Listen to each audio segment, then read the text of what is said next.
All right, let's begin. Oh wow, look at this. All right, Isn't that great? yeah, wow, yeah, this is great. Very good. Okay, we only go higher. We only go higher. Okay, here we go. Okay. Amazon. Yeah, by your soul, man. We should have them rebranded as the Working Man Polo stamp, WMK stamp. There we go. Okay. All right. So today, oh, you know what? I just got Mishnahs from the shelf. So I wanted to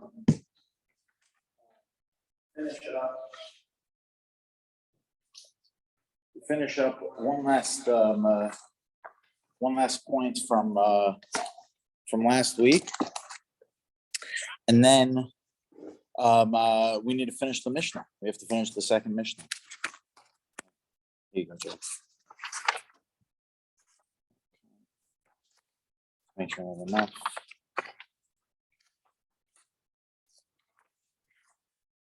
Oh.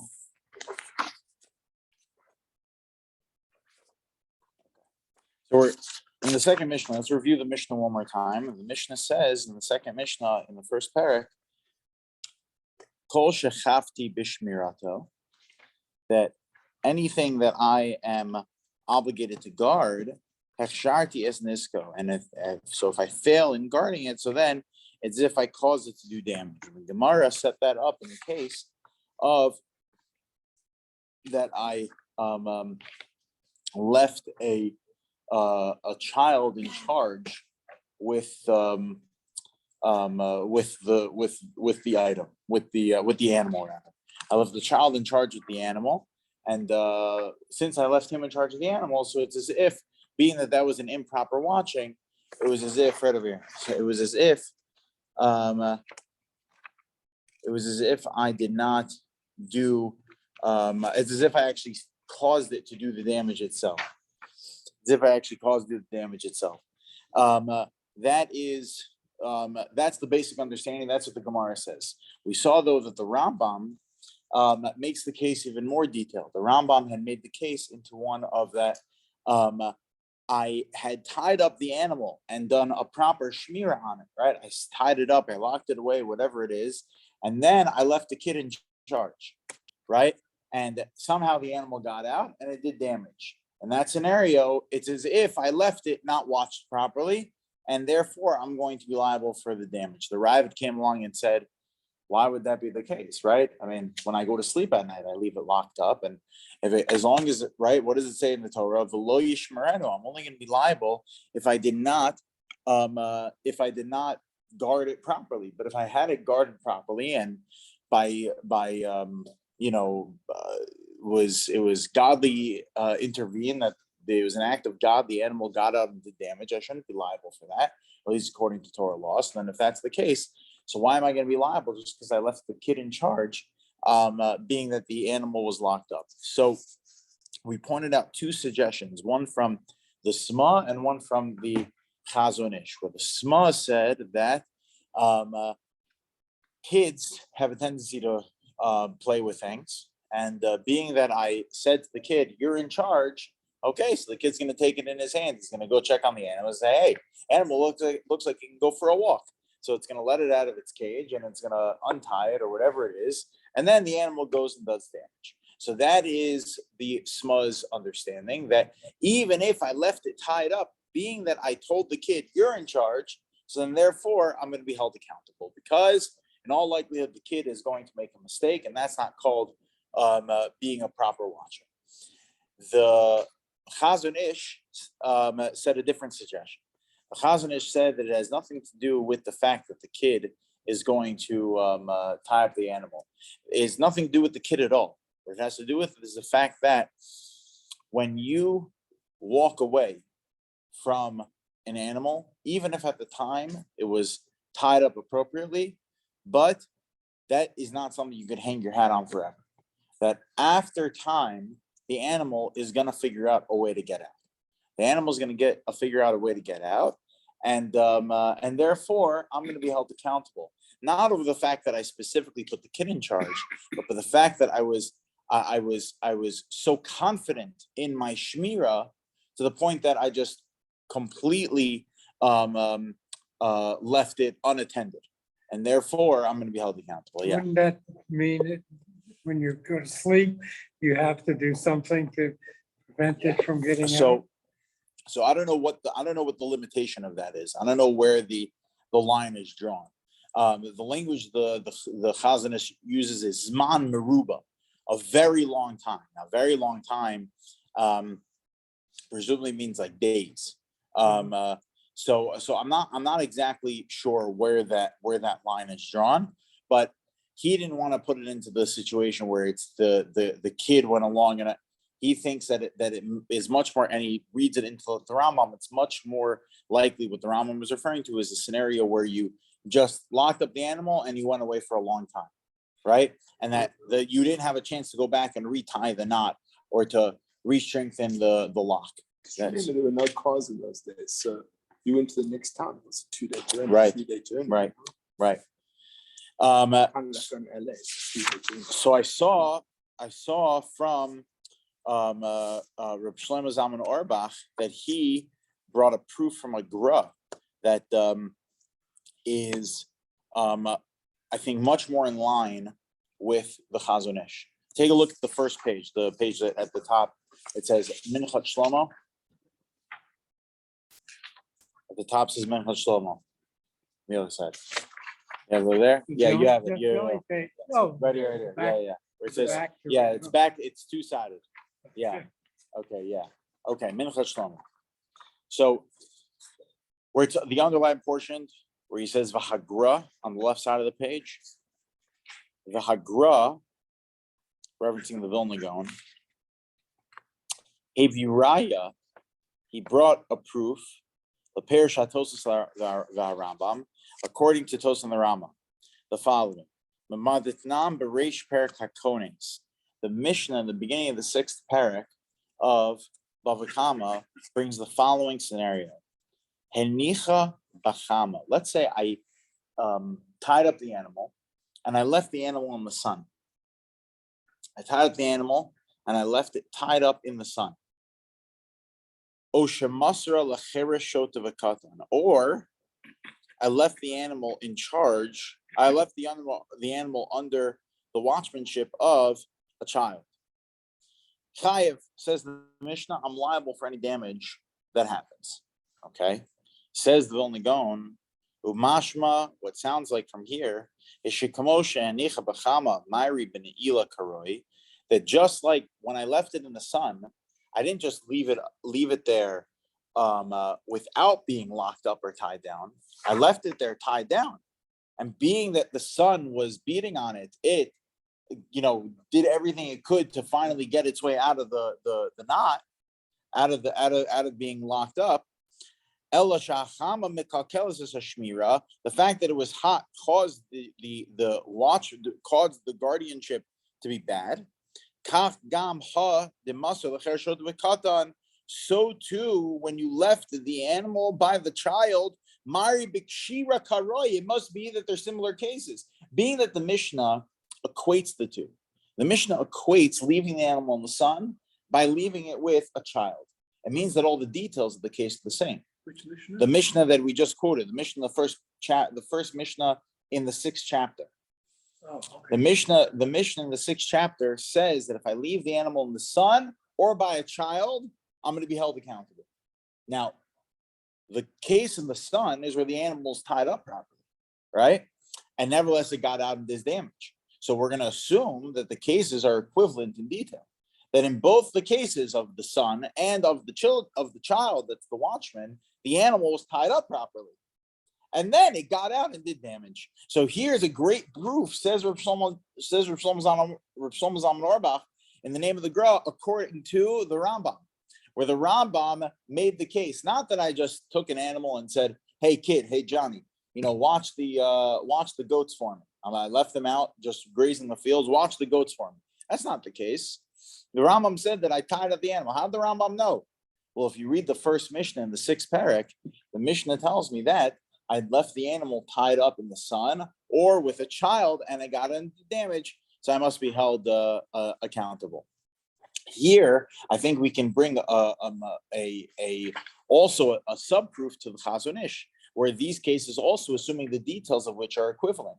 In that, what is the issue here? The issue is not that there's something else causing the knot to be loosened, but it's the fact that it was neglected for so long, either out in the sun or by the child, that the animal just finally just escaped and therefore did damage. So we're actually looking at the child loosening the knot incorrectly, it appears to me, if you really want to have the similarities. Here the sun irritates the animal that it forcibly breaks a knot. Maybe it's that the child irritates the animal. I was thinking poking that, it, yes. pushing it. I was thinking that, It's yeah. not the loosening of the knot. Not losing the knot, but Yeah. by playing with it or something Right. like that. Yeah. Yeah, I agree 100%. I agree 100%. So anyway, I wanted to bring this. I thought this was a fantastic proof. We have a Mishnah, right? Is that the first Mishnah in the 6th parak? I'm pretty sure. I'm pretty sure the Mishnah is Let's see. Hakonis son Hakonis ledir son, v'no brings b'fanei it- karoi v'yatzav ezecha pater. If I left the animal, I brought tied it up into my properly, house and it. right? Yeah, and then how's the Mishnah continue? The Yotza, V'yatzav Right. ezecha pater, and I left that and did damage. So and it did damage. I'm gonna be pater. I'm not gonna be held accountable because I tied it up properly. But then henicha b'chama, yeah, karoi. If I didn't tie it up properly, Yotzav is the Kochai. chayiv, right? And it got into damage. I'm gonna be held Yes. accountable. Nifritza, Halayla, or Sheparat. Partsua List him, Vyotzav is Hiu Potter. So if you put it out at night or if there was some sort of a breach into the house at night, yeah. and so the robber left the door open and the animal got out, so I'm also going to be held. Potter. I'm not going to be held Do you accountable. hold the stem? If you brought it out. If to- the robbers bring it outside, uh, so then listen chayavim The robbers are held Or- accountable, right. right? oh, it's the Mishnah Beit. Oh, there it is. Henicha b'chama osha masa l'cher shad v'katan. Shot have a cotton, Vyotza is Ika, if it got out and And did damage. Chayim. I'm chayiv. Yeah, right. The Exactly. Roa, Right. Roa. Right. If I That's leave good. it by a shepherd, the shepherd takes on all the responsibilities. Okay, good. So that's, I think, just such an amazing raya that the Vilna Gaon was able to bring out for the Rambam over here. This is a classic Vilna Gaon. The Vilna Gaon had such a mastery on every single word contained in the Torah and Tanakh, in the Mishnayos and in the Gemara. It's such a mastery on every single word. He didn't miss one word. So here's like a great example. There was not one word he missed. He said, "What do you mean? There's a Mishnah that's explicit like the Rambam, right? That everyone else missed." That's classic Vilna Gaon. Okay, good. All right. So now let's continue the Mishnah. Let's finish up the second Mishnah. The Mishnah, we are in the second half of the Mishnah. So let's read it one more time. The Mishnah says, Kol shechafti b'shmirato hechsharti et nisko. That whatever I am required to guard, and it ends up doing damage. Hechsharti et nisko. It's as if I caused it to do damage if I didn't guard it properly. Therefore, I have to pay. Hechsharti b'miskas nisko. If I only caused part of the damage, not the whole thing, but it was the part that caused it to do more damage than it would have otherwise, then I'm liable to pay as if I did all the damage. All right, that was the case we brought up of the pit, where I dug the additional tefach to make it from a 9 tefach deep pit into a 10 tefach deep pit.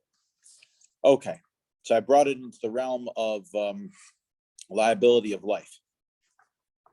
Okay. Second half of the Mishnah. Nechasim.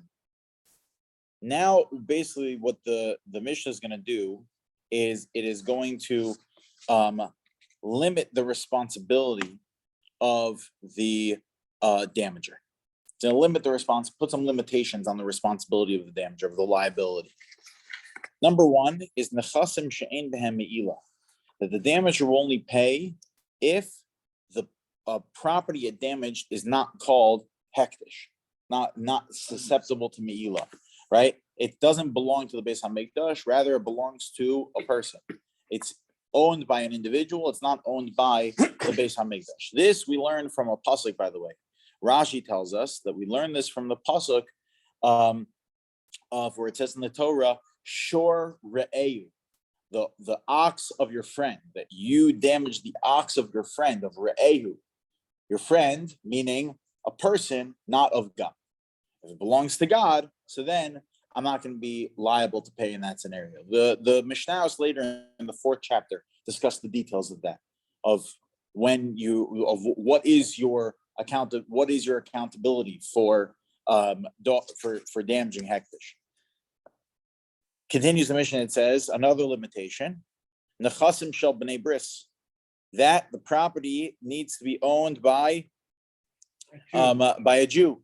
If it's owned by a non-Jew, then it falls into a different set of categories of halachos that again later we'll discuss what the halachos are going to be in that scenario. It's going to fall under a different category of halacha. Certain things like, for example, certain penalties Bezdin would put upon a person, like paying half nezik in certain scenarios, paying half damages instead of full damages. Whenever you have to pay half damages, the Gemara says that's called a penalty. It's not called a payment. If it was a payment, I'd have to pay for the whole thing, right? If it was paying up due to an accountability or responsibility, so that is something that I just have to pay the entire thing. From the fact that we're only going to obligate you to pay half is indicative of the fact that this is not a payment over a liability, but rather due to a penalty. So I believe penalties don't apply when dealing with non-Jews. So that's going to be its own set of rules. But that's another limitation. Now we get to a third limitation: nechasim hamiyuchadim. It needs to be property that has ownership. It needs to be property that has ownership. The way the Bartenura says it is as follows: Sheish lam balim miyuchadim. It has distinct ownership. Shemehezik nechasim shel hefker pater. Because if I damaged property that was hefker, that was ownerless, so then I would not be liable in that scenario. If the thing that was damaged was ownerless, I'm not going to be held accountable. So I'm waiting for someone to ask me the question. Wouldn't that be obvious? Who would you pay? Very good. I was waiting for someone to ask me the question. Very good, Charlie. Well, obviously, if it's ownerless, who is the damaged property that I would have to pay? Well, that's the thing. There's nothing that's ownerless. It's just a matter of time before you find out. So let's say it's a wild animal. You damage a wild animal. No, let's say it is really. Let's say it is really ownerless. Theoretically, it's ownerless until the Wildlife Conservation Society sues you and you realize they adopted ownership of it, right? So, but that's considered, that's not ownerless, right? So public property, who do you pay in that scenario? You have to pay the city or the state. Yeah, the city or the state. Everything's owned. Yeah. But maybe in that sense, maybe that's what the Mishnah is saying. Maybe what the Mishnah is saying is that unless it has, it's owned by an individual as opposed to, I don't know. That also is hard to say. A corporation, you should have to, you do damage against the corporation. I wonder if the ownerless really means abandoned, because I can own something. I don't want it anymore. I put it out. We mean abandoned. That means it doesn't belong to anymore. Isn't that the same thing? Not really, because abandoned, if everything is owned, an owner can relinquish his ownership. Right. By the way, all of this is all in the what's called the Havamin of the Gemara. This is the first line of reasoning in the Gemara. The Gemara is going to reject this approach, and it's going to turn it on its head. But it's important to discuss the first approach, because if it was legitimate enough for the Gemara to bring up, that means it has legitimacy to it. Ultimately, the Gemara says is that the case is flipped. The animal that did the damage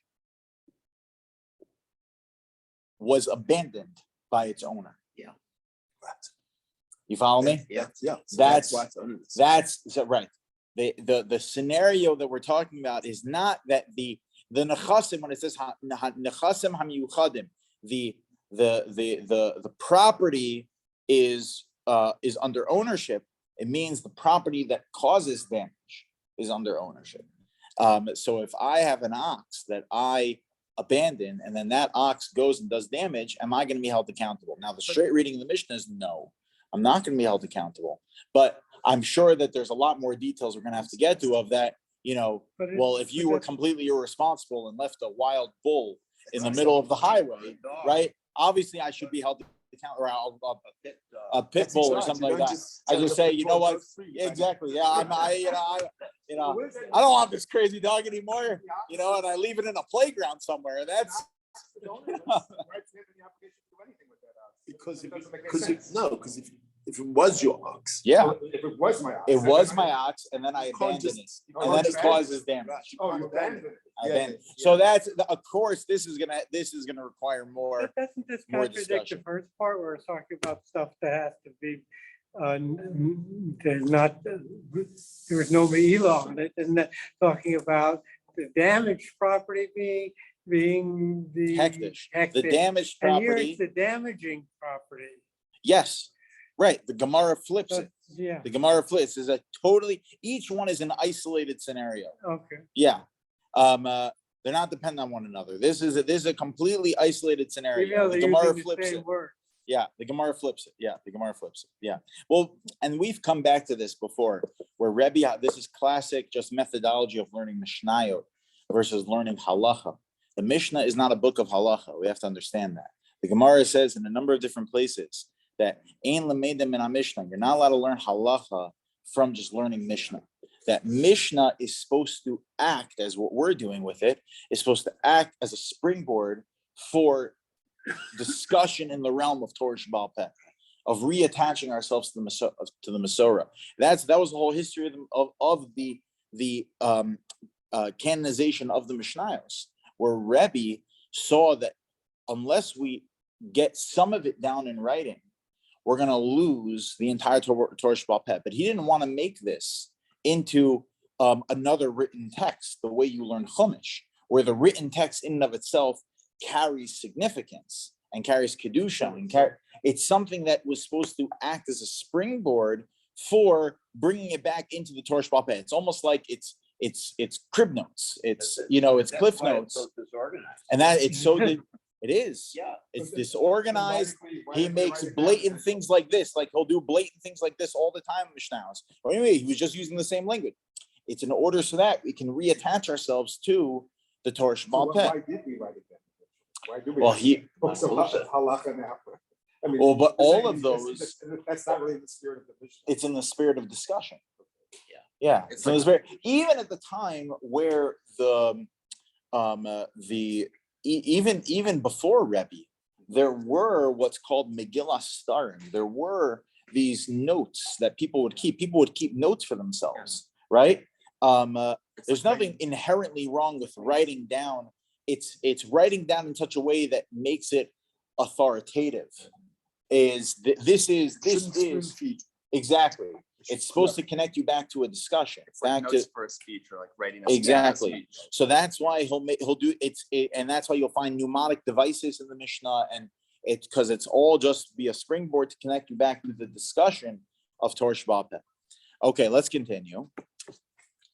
Now these next 4 or 5 words of the Mishnah are not easy to read. Okay, so we'll read it, we'll discuss, and then we'll read it back in. The next lines of the Mishnah read as follows.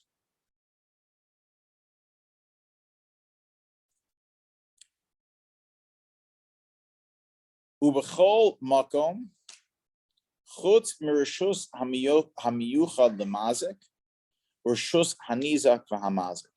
That he pays for damage that happened anywhere, except if the damage took place in the property of the damager, in the property of the mazik, urishus hanizak v'hamazik, and a place that belongs to both the damager and the damaged property, the damaged party, and the damaged party. So really what the Mishnah here is referring to is as follows. That when the Mishnah adds on this second clause that you did damage in a place that belongs both to the Nizak and the Mazik, what that is talking about is that that only in a scenario of Shane and Regel, only in scenario where there's a very common damage taking place, then if it happens in a place that is owned by both the Mazik and the Nizak, the damage and the damagee and the damager, so then he'll be off the hook. So basically the bottom line from the Mishnah is that you're going to be liable to pay for damage no matter where it happens. No matter whether it's in the public domain, the private domain, it doesn't matter where it happens, unless it's on my property. If it's on my property, you enter at your own risk. If it's on my property, you enter at your own risk. Except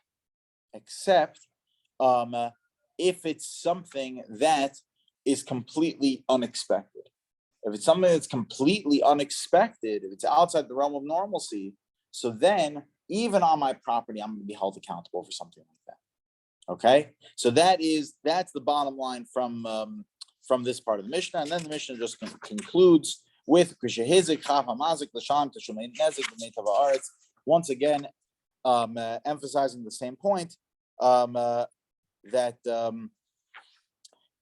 whatever damage you do, you're going to be held accountable, and you're going to have to pay for it from the best of your land, of your real estate, and that relates, of course, to the discussions had in the past of how you actually pay up for the damage that you caused. The reason the Mishnah is repeating itself over here, the Tosas Yantif points out, is in order to include another area of Nizikin we did not bring up previously. In the last Mishnah, we said there were 4 primary categories of damage: shor, bor, maver, and hever. Mava and hever. Shor referred to the animal. Goring. No. I'm sorry. Shor referred to rega, referred to the animal walking. Then there's mave, refers to the animal eating, which means that the first one is the animal doing damage in its normal way. It's just walking along in its path and it tramples on something. Number 2 is mave, referred to Shane, eating. The animal does damage for its own enjoyment. Number 3 is that there is a hazard that was left, an inanimate hazard. That's considered bor, and aish is a movable hazard, like fire. Okay. Then there's a 5th category, though, which is the animal acts aggressively. Okay, and that 5th category really stands alone in that it's going to depend whether or not the animal is a dangerous animal or not a dangerous animal. If it's a dangerous animal, so then that means it's something that's expected for it to act in an aggressive way, and you're going to be held accountable every single time it does damage, the full amount, versus an animal that is a calm animal, to it, an animal tom, that does something completely out of character. You could have never expected it. So therefore, that level of shmira, that level of guardianship cannot have been put upon the person, and they're going to be held accountable only to pay half of the damages, unless it does this activity 3 times. If it does the activity 3 times, this aggressive activity of goring or something of that nature, it's an aggressive activity and does it 3 times. So then at that point, you should already start expecting it, and then you're going to have to pay the full amount. That's that last category of Karen. So the reason the Mishnah repeats itself here, contrary to its character. It's contrary to its character, unless it becomes its character. Unless it becomes, yeah. Yeah. And that's why the Mishnah repeats itself here. This is a classic one of those mnemonic devices. Why would Rebbe repeat the exact same sentence, word for word, here in the second Mishnah? It must be coming to tell me a new category of Nezikin. Well, what's the one category of Nezikin we didn't discuss yet? Karen. Okay? So I walk into a house that has a nice, calm dog, very friendly. Yeah. Dog comes up and bites me. Oh, boy. Not just me, maybe somebody else. Okay. Yeah. So then, So there, well, let's think. We just read that if it happens on their property, so that they're not going to be held accountable. Not Right. You shouldn't have been That's there. No, You that's entered- no, effective. exactly. Meaning Yeah, that you entered the house and you you're enter full with liability full. for Yeah, responsibility exactly. for your You're- actions, yeah. Now, if they're out on a walk, Right. if they're out on a walk, and the animal just Yeah. starts charging at somebody, right? Breaks off from the Yeah. the owner's walking it with a leash or whatever, Right. and it just breaks off and starts running. Yeah. And then it goes and bites somebody. So then if for the first 3 times the dog does that, they'd only have to pay half damages because it's completely non-expected. It's totally out of its character. But once it does it 3 times, then you already expect it to act that way. You should already expect that way, and have to pay full damages. But within the house of the damager, that dog does it 3 times, it's still not. Does that rule apply that the If it does it 3 times, good question. I would assume it does. Remember, there's a reason why on properties you see beware of the dog, even if it's a friendly dog. So the person walking in Yeah, shouldn't but, expect that the so many carrot people top have yesterday is a dogs. carrot top Yeah. today. Well, the dog will be protecting its own property, its own Right. space. Yeah, it could be also. Yeah. Well, if you come to my house, Charlie, the dogs only protect you. They're sleeping all the time. Yeah. Uh, Um, maybe we- No, but Mike's dogs is a good example, right? It would be completely out of character completely. Yeah. Right. It's not like it's I wonder what the halacha would be, what Bezdin would do. This is, by the way, part of the job of like a dayan. Or part of the job of a dayan is, well, we have to speak to a zoologist, right? And we have to find out, is this breed of dog something that is in the realm of it's likely for it to cause damage, or it's not likely for it to cause damage. And what if it falls into, it's a 50-50 chance. Well, how do they deal with that? Right. So that's part of the job of a dayan, is kind of putting together those gray areas into the halakhic system. Right. So there was one more note I wanted to get to, and I see we have some of the later one. I don't know what time. What time is it? That's still Is it- it's- Yeah. Oh, Still I'm got starting 2 in minutes. 1. Yeah. Okay, fine. Good. So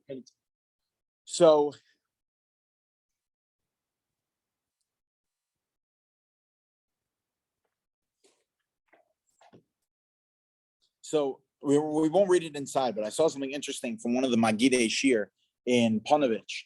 Rav Yaakov, I think it's Steinitz. In the Dvar Yaakov, he has this beautiful sefer on Bava Kama over here. That Steinwitz. So he has a beautiful note where he points out. Remember, we explained before that that how do we know that you're not going to be held accountable for damaging hektish, for damaging sacrosanct property? Property belongs to the Beis Hamikdash. Property belongs to Hashem, because the Torah tells me that it says in the Torah, "Shor re'ehu." If I damage the ox of my friend, re'ehu, and not shor shel re'ehu v'lo shel gavoa, the animal of my friend, but not of Hashem. If it's of Hashem's, if it's of the Beis Hamikdash, so I'm not going to be held accountable. That is what we learned from Rashi. Bartanur writes that. But the problem, though, is that we know that there are 4 categories of Nezikin, or really 5 categories of Nezikin, right? We just said before the different categories of Nezikin. So what I learned from that pasuk is just shor. Shor is only one category of Nezikin. Now, how am I going to know? So if the animal damages by way of shor, which is by regel, by foot, right, and it tramples on something that belongs to hektish, I'm not going to be held responsible, because I learned that from the pasuk. Shor, which means the animal was walking and it damaged my friend, or it damaged his property. I'm going to be held accountable, but not if it walks and tramples over that of gavoa, that of the base, something belongs to the Beis Hamikdash. What about the other areas of Nezikin? The other areas of Nezikin, each, remember we said before, you can't learn one from the other. That was the first Mishnah, right? We need all 5 categories, 4 or 5 categories of Nezikin. So then how is it that we're able to learn this halacha from only one of the categories of Nezikin, but the other categories of Nezikin needed to be learned out separately. Yeah. It's a fascinating question, right? Question, yeah. So by regel, the only reason, could be completely wrong, that the animal is there is because it's a sacrifice. No. Why else The- would the animal be So here? no, so what we're talking about is that the damaged property was hektish. Right. No, so here but my animal's not hektish, it's causing damage. No, what I'm saying is the reason your animal is in the proximity of temple property can only because Oh. it's a sacrifice. No, Why what else if, would no, what if the damaged thing is not on temple property? I made this cup hektish. I make this cup hektish, and I'm in La Jolla.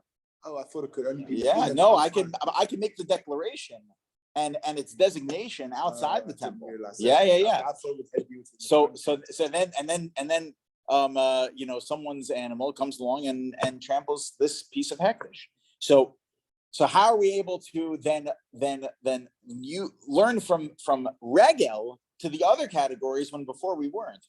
So he answers beautifully, and he says that the Bnei Yeshua gives a similar answer as well.